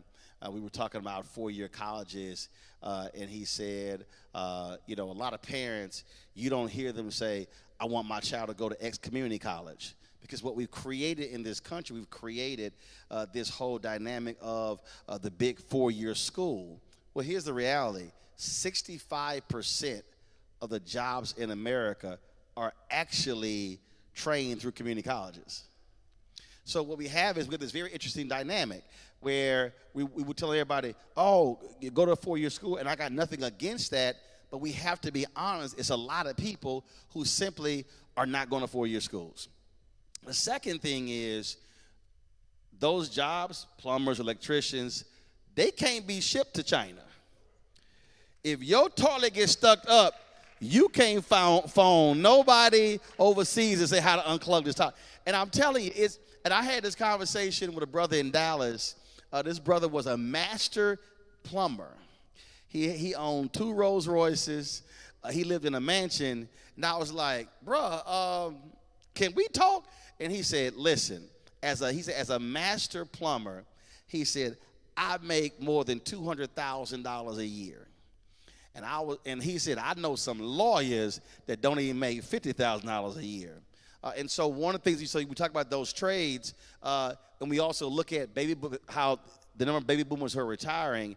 You look at the available jobs. People talk about STEM, but there are basic jobs that will not be filled in the next 30 years because we're not filling them in now. For instance, one of the areas, nursing, is one of the largest areas where we are going to have a massive shortage in America. And so if funds are not being put there to get the next generation of nurses, we're going to have a healthcare crisis. So think about that. We're seeing a shortage of teachers and nurses in America, 2 of the most chronically underfunded positions. And we talk about first responders. Those are frontline workers who got to get supported. So come on up here with your question, Doc. What's your name? I'm E. Ray Cox, Jr. I'm the son of the founder of New Hope and the brother of Ryan Keith Cox. You asked the question to Don Scott. I would like to hear from the others and see if they'll give us that yes to you. With regards to the funding the families are requesting for the victims of that mass shooting. All right? Yes? Yep. Yes? Yes. That's 3 yeses right there. See, I liked it. That was short. Don, if you're watching, was quick, to the point. All right, come on up with a question. Let's see here. I'm going to take 2 more questions because we're almost out of time. Go ahead. Yes, Sabrina Wooten. I serve in District 7, City Council member. And so on my way here, I was listening to a report about HBCUs and how they're lacking in funding. So we know when Governor Youngkin came in, there was certainly a big to-do about supporting HBCUs. Haven't heard a whole lot at this point. And we know HBCUs have always done more with less. So what can we do to make sure they get the funding that they need on a continuous basis, and we're supporting them because we know they're taking a hit with the decision with affirmative action. And so we want to make sure we come alongside our HBUs, support them, make sure they get that continued support that they need. So what you're talking about is, who wants to answer that? What you're talking about is the Biden administration sent letters to a variety of states. There was a report done by Forwards based upon research that HBCUs are underfunded to the tune of $13 billion. And this phone just died on me. I'm going to see because I want to see what that number was for Virginia. But I know for Tennessee it was $2 billion. And so it varied depending upon the state. Yeah, that idea of HBCU funding for Virginia. Absolutely, and thank you, Councilwoman. And that's a very important question and very close to my heart. Many of us in the audience and across the Commonwealth are graduates of HBCUs. We've seen historically the underfunding of HBCUs not only across the country, but in Virginia. When I was in the General Assembly under Governor Ralph Northam, we put some money in the budget. Unfortunately, that some of that was removed. A few capital projects and things. I was actually recently on the campus of both Virginia State and Norfolk State, and we took a tour of both campuses, and they showed me a lot of buildings that they weren't able to redo because of the funding. So when I get back to the General Assembly, we're going to go in front of the Appropriations Committee. Hopefully they come down. I think they have been before, but particularly and specifically when we have the majority, I will fight for funding for our HBCUs. So House Dems take control, then you can actually get that done. I got you. All right. Thank you very much. Come on. Last question here because we are almost out of time. A little bit over, but I'll extend it real quick. What's your question? Name, question. Hi, yes. My name is Ebony Wright, and I'm a Navy veteran. And I live in a community where there are a lot of veterans. I want to know, once you take over the House in November, what do you plan to do to make Virginia a state like Texas or Florida, where you reduce taxes on military retirement checks? Anybody?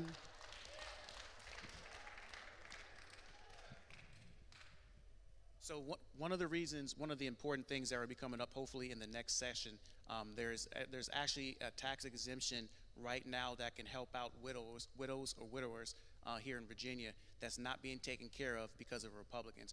The reason is because that if a member commits suicide, that member's family is not authorized to have the tax exemption that should be given to them for their property tax or for their personal property or for their housing. So one of the bills I look forward to introducing next year is making sure that for our widowers and widows that tax exemption is authorized to them to put that money back into the pocket of those, especially who've been through something as traumatic as suicide. All right. I appreciate it. Thanks a bunch. Folks, we're going to be in Suffolk tomorrow, and so pull the graphic up. We're going to be there tomorrow in Suffolk broadcasting, so look forward to being there. Pull the graphic up. Let's see. We're going to be at the Baum Church East Campus, 523 East Washington Street. So looking forward to there. Tell all y'all friends we're going to be there. So we look forward to having a similar conversation tomorrow. I cannot implore you enough to meet those deadlines. Pull those deadlines up. Look at the various issues. And let me be perfectly clear. We partnered with the Virginia Democratic Caucus on this event. And I'll say this again, especially to you Republican trackers, y'all here.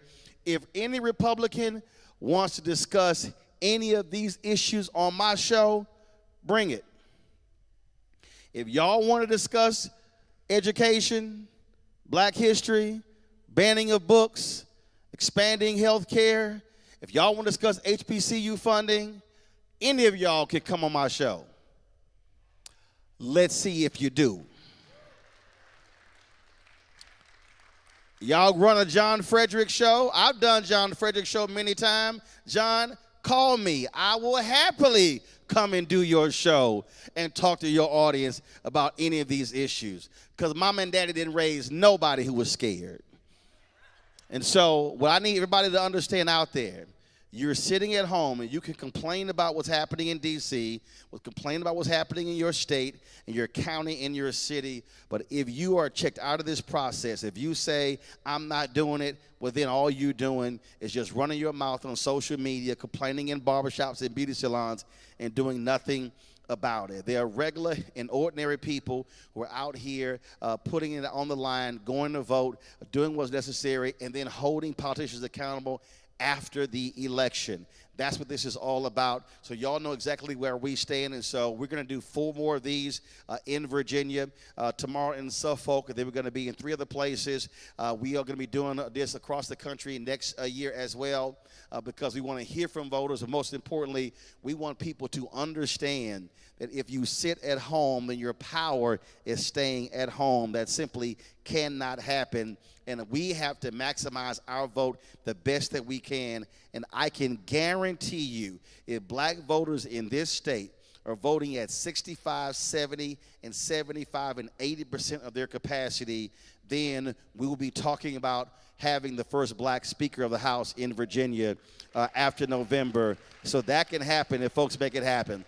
Let me thank New Hope Baptist Church. Let me thank the pastor, everybody for the involvement in this. Thank you so very much. Folks, don't forget, we're going to be at the Baum Church tomorrow in Suffolk. Look forward to having y'all out there. And lastly, be sure to always support us in what we do. Joining our Bring the Funk fan club. Pull the information up. You got it right there. Of course, you can see your check and money order, P.O. Box 57196, Washington, D.C. 20037-0196. Cash App, $RM Unfiltered. PayPal, R Martin Unfiltered.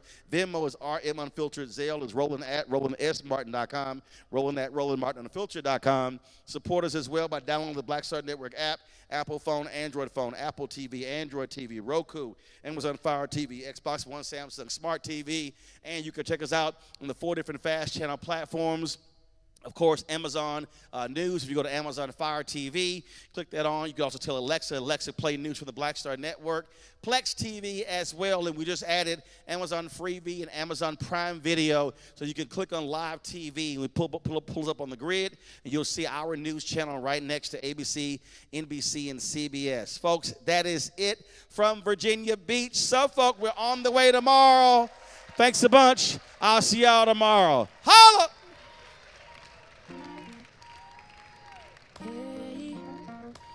All right, we're gonna do a photo.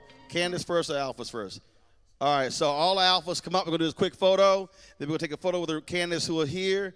And then I'll take photos with everybody else who's out here. So we'll do them up here. So we're gonna start the line that side and then going that way. All right, so y'all come on, line up. Everybody here.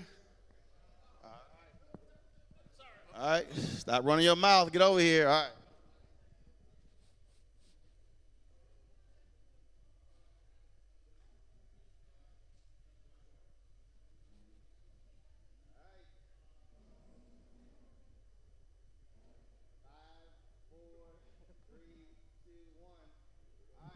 Candidates, come on, step on up. All righty. Appreciate it. Thank you. No. Alpha. Jesus was an alpha. Talk about this a Sigma house. Jesus was an alpha. All right, here we go. Rightfully marching down D.C. for an equal job and freedom back in '63. We know the march is not yet over. We know the race is not yet won. It's time to stand up. It's time to fight. You need to put on you need to say what you believe. You need to show up. You need to stand up and fight. All right, cool. Doors, raise What? money. Don't Girl, just give you your got to time, move. Give your energy, give your resources, give your opinion, give your voice. Not just for people. Got to move faster, Kay. But for the entire. All right, Pastor, come on. I have not backed Deshaun, snap this. I have doubled down. With your vote, we will no longer sit within the streams of our silence. Deshaun, step up. Ladies and gentlemen, we are not only a target based on the color of our skin, but by the power of our voices. Our voices were constructed by crossing that bridge on Bloody Sunday, being brutally tortured for a seat. Where's the rest of your church people? Where your people? Rightfully marching down D.C. for an equal job. Okay, and cool. freedom All right. back in '63. All right. Hi. We know the march is not yet over. Come on, I got it. Come on. We know the race is not yet won. It's time to stand up. It's time to fight. You need to put on you need to say what you believe. You need to show up. You need to stand up and fight. You need to knock doors, raise money. Don't just give your All right, time, hold on give one your second. energy, give your resources, give your We'll be done. opinion, give your voice. Not just for people in our Commonwealth, but for the entire region. I have not backed down. I have doubled down. With your vote, we will no longer sit within the streams of our silent tears. And if you're pro-life, you're standing there with black folks when their kids are killed by cops. You are not silent. So if you're pro-life, be pro-life from the womb to the tomb, but not just in the womb.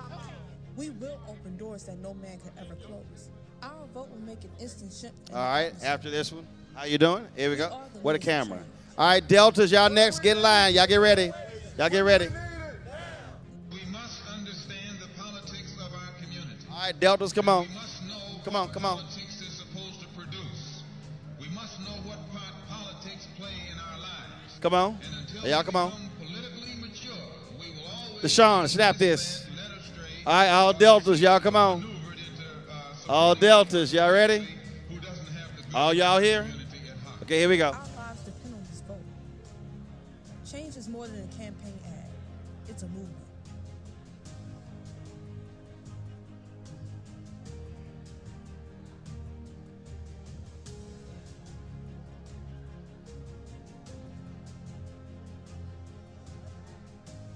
All right, cool. All right, so we'll start here. Any other photos, line up this way, and then we'll come this way, all right? Come on.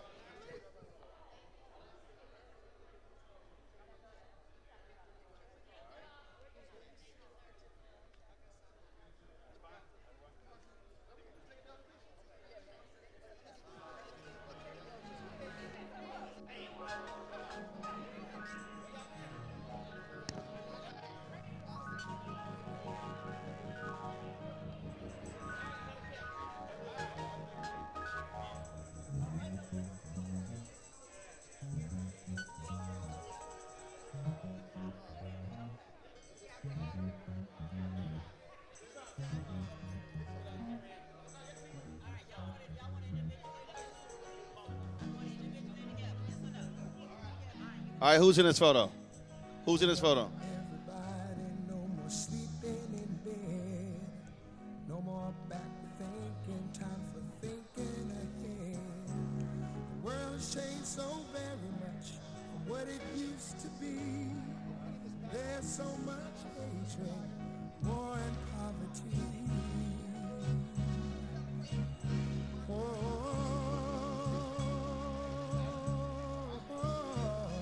Wake up all the teachers, time to teach a new way.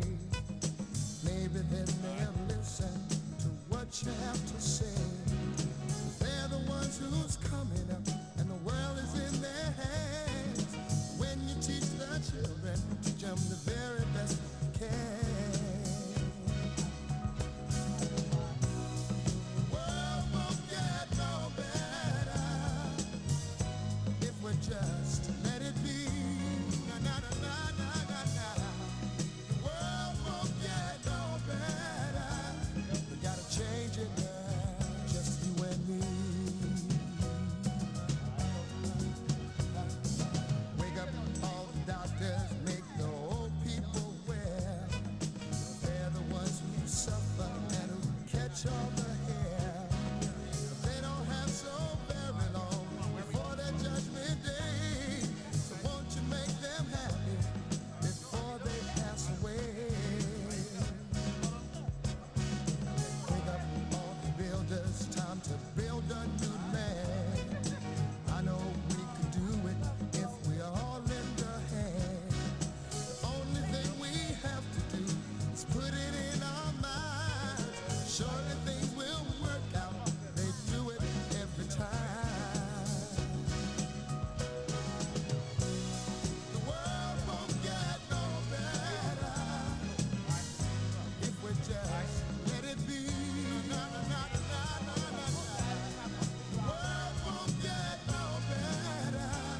We gotta change it now, just you and me.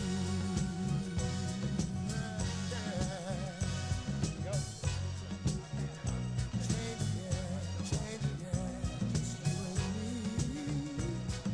Change it, yeah, change it. Do it alone, do it alone. Need some help, y'all. Can't do it alone, yeah, yeah. Wake up, everybody. Wake up, everybody. Need a little help, y'all. Yes,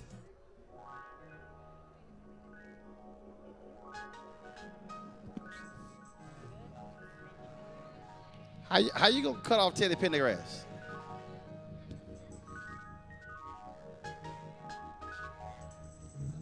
You must have a short version. You need the long version. Come on. What are we doing? Oh, okay. All right. All right. What are we?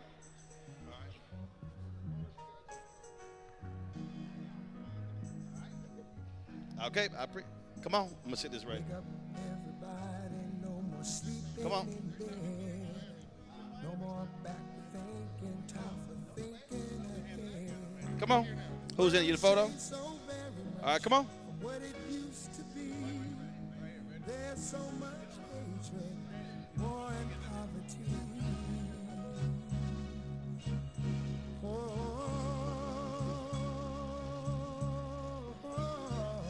Wake up all the teachers, time to teach a new way.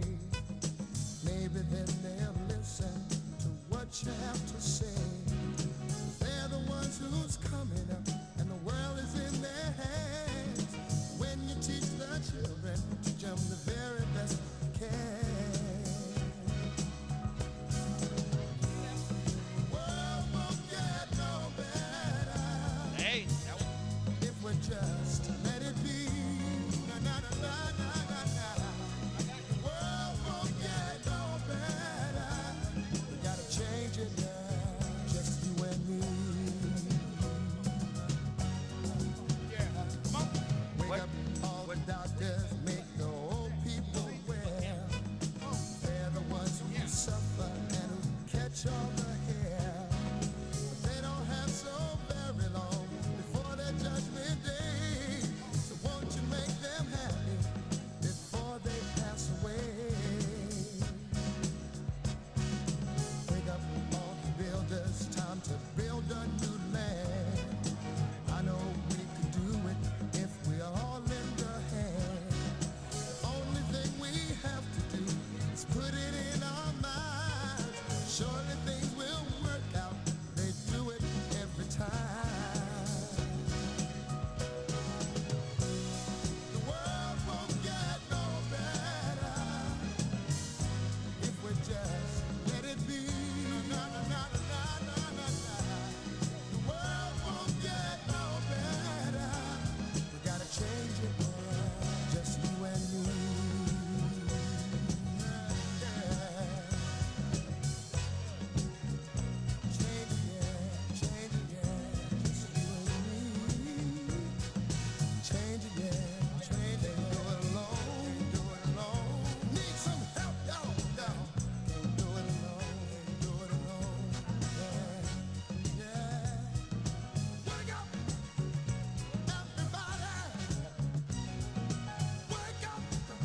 I'm going to have to give y'all a Black Power playlist.